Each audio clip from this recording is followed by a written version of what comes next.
उत्तर प्रदेश में उपचुनाव का बिगुल बज गया है। चुनाव आयोग ने 13 नवंबर को वोटिंग की तारीख भी तय कर ली है। उपचुनाव को लेकर सपा और बसपा के बाद अब बीजेपी ने भी कमर कस ली है। मुख्यमंत्री योगी आदित्यनाथ भी उपचुनाव को लेकर एक्टिव मोड में नजर आ रहे हैं। इसी के चलते सीएम ने मुख्यमंत्री आवास पर सभी जिलों के प्रभारी मंत्रियों के साथ बैठक की है।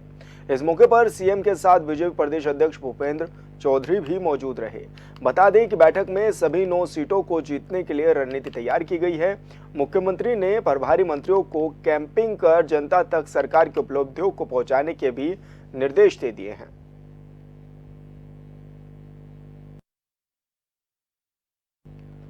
उपचुनाव की तिथियों का ऐलान भी हो गया है और ऐसे में मुख्यमंत्री योगी आदित्यनाथ ने भी सीएम आवास में बड़ी बैठक बुलाई थी और इस दौरान बैठक में प्रभारी मंत्रियों को भी बुलाया गया था और साथ ही बीजेपी के प्रदेश अध्यक्ष भी इस बैठक में मौजूद रहे और इस बैठक में यह रणनीति भी बनाई गई कि किस तरह से चुनाव के दरमियान लोगों तक पहुंचाया जाए, बीजेपी से लोगों को जोड़ा जाए और जो उपचुनाव जिन जिन सीटों पर होनी है वहां पर लोगों को बीजेपी की नीतियां भी बताई जाएं।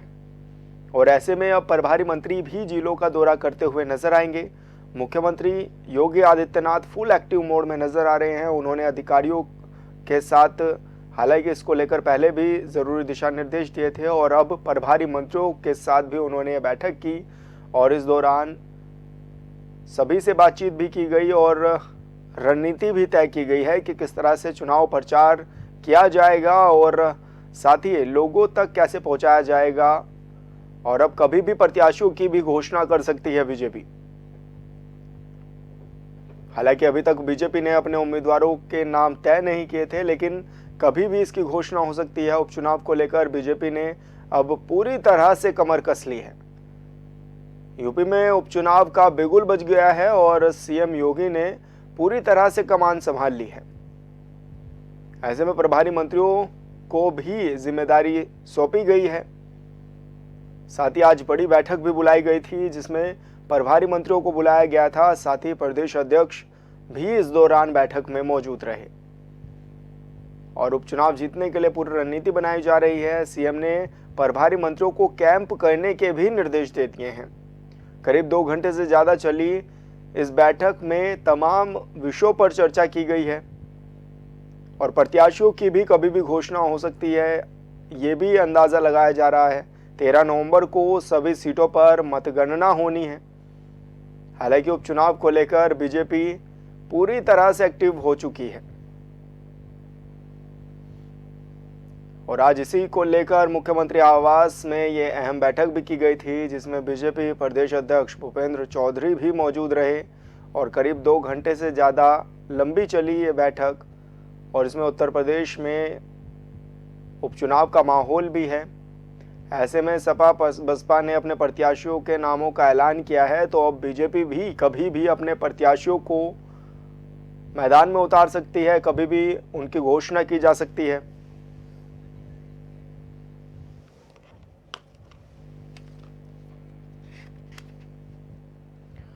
और सपा नेता धर्मेंद्र सिंह हमारे साथ फोन लाइन पर जुड़ गए हैं। धर्मेंद्र जी, बहुत स्वागत है आपका चैनल 24/7 में। बहुत बहुत धन्यवाद, नमस्कार। धर्मेंद्र जी, किस तरह की तैयारियां हैं उपचुनाव को लेकर आप लोगों की और क्या माने किन किन मुद्दों को आप आधार भी बना रहे हैं चुनाव में?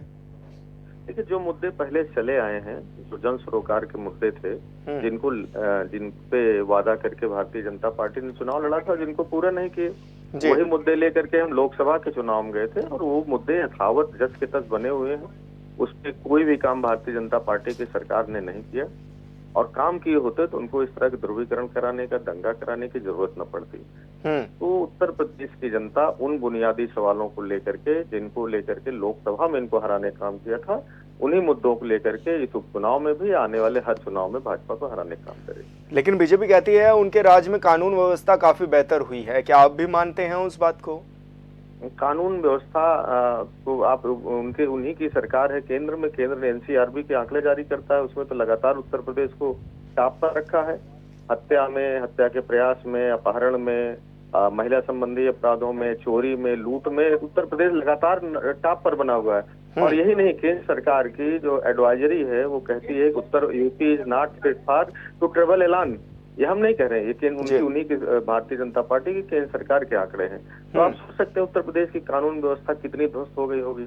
और आपने बहराइच में भी देखा, जो दम भरते थे कि दंगे नहीं होते हैं, योगी जी के राज में किस तरह से दंगा हुआ, कितना बड़ा फेल्यूर हुआ, एक नौजवान की जान चली गई, उसके बाद कितने घर जला दिए गए। तो किस तरह से उत्तर प्रदेश के अंदर फेक एनकाउंटर्स हो रहे हैं, उस पुलिस कस्टडी में कस्टोडियल डेथों में उत्तर प्रदेश नंबर 1 पर बना हुआ है। किसानों की आत्महत्या का भी रेशियो बढ़ गया है। तो पूरे उत्तर प्रदेश में अराजकता की स्थिति है। बिल्कुल धर्मेंद्र जी, आप बने रहिए हमारे साथ। रामनिवास यादव जी भी बीजेपी प्रवक्ता हमारे साथ जुड़ गए हैं। रामनिवास जी, बहुत स्वागत है आपका भी HNN पर। रामनिवास जी, क्या माने, किस तरह की तैयारियां भी हैं, किस तरह से अब पार्टी आगे रणनीति भी बना रही है, क्योंकि हाल फिलहाल में जैसे कि मुख्यमंत्री ने बैठक भी बुलाई थी मुख्यमंत्री आवास पर, तो क्या रहा इस दौरान? नहीं, हमारी उपचुनाव को लेके पूरी तैयारी है जी। और हमारी पार्टी, आप देखते होंगे कि लगातार हम लोग कभी भी आराम नहीं करते, लगातार जनता की सेवा में लगे रहते हैं।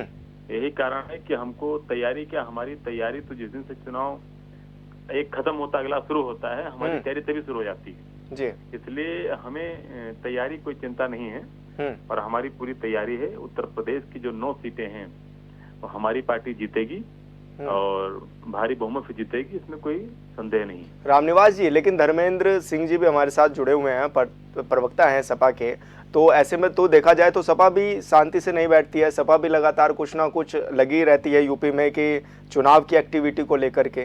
तो अब ऐसे में क्या माने, क्योंकि कानून व्यवस्था पर भी सवाल लगातार उठाए जा रहे हैं इस दौरान, और उपचुनाव का भी समय है, किस रूप में आप देख रहे हैं, क्या कहेंगे? समाजवादी पार्टी कोई भी सकारात्मक काम नहीं करती। आपने देखा होगा कितने भी अपराधी अपराध करते हैं उनको संरक्षण देने के लिए समाजवादी पार्टी पीछे खड़ी जाती है। अभी आपने देखा जिस प्रकार से बहराइच में एक वर्ग विशेष के लोगों ने दंगा फैलाने का काम किया।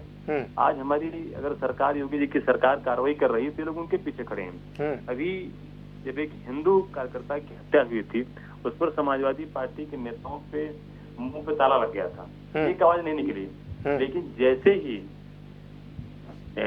उन अपराधियों को पुलिस ने पकड़ा, पुलिस का एनकाउंटर हुआ, पुलिस भी घायल हुई, अपराधी भी घायल हुए, तो पकड़े गए और उनके पकड़ते ही समाजवादी पार्टी उनके पीछे खड़ी हो गई।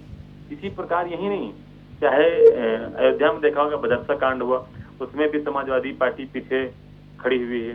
कन्नौज का आपने देखा होगा जिस प्रकार से एक समाजवादी पार्टी के नेता ने इस प्रकार से अपराध किया और जिस प्रकार समाजवादी पार्टी लोग उसके पीछे खड़े होगी, इसी प्रकार समाजवादी पार्टी का आचरण है कि अपराध होता है, जो भी अपराधी होता है उसके पीछे समाजवादी पार्टी खड़ी होती है। यही कारण है कि समाजवादी पार्टी की दिनों दिन दुर्दशा हो रही है, फिर भी समाजवादी पार्टी लोगों को समझ नहीं आ रहा। बिल्कुल रामनिवास यादव जी, धर्मेंद्र जी, आप दोनों मेहमान हमारे साथ जुड़े, आप दोनों का ही बहुत बहुत धन्यवाद। और राजेंद्र शाह कांग्रेस प्रवक्ता भी हमारे साथ जुड़ गए हैं।